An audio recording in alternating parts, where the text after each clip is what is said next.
सुनो पाउडर लाली लगा के, आँख में गजराली लगा के घूमेलू पूरा बिहार हो।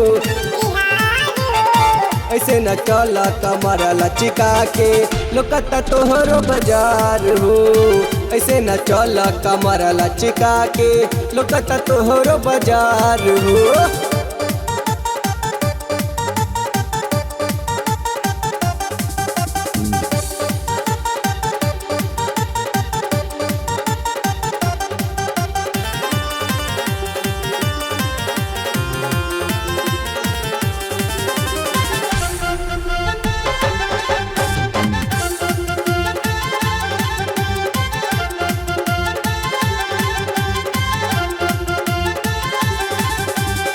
देखी के तोहरी भरल बजरिया, जुटल बा यूपी बिहार हो।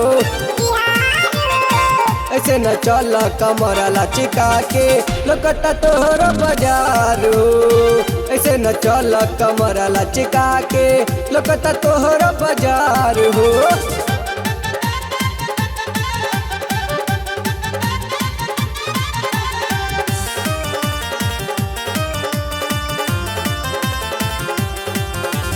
कान के बाली, होठ के लाली, तो बेतहर सिंगार हो।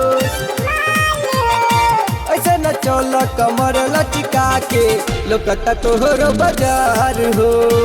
ऐसे न चल कमर लचका के, लोकता तोहरो बाजार हो।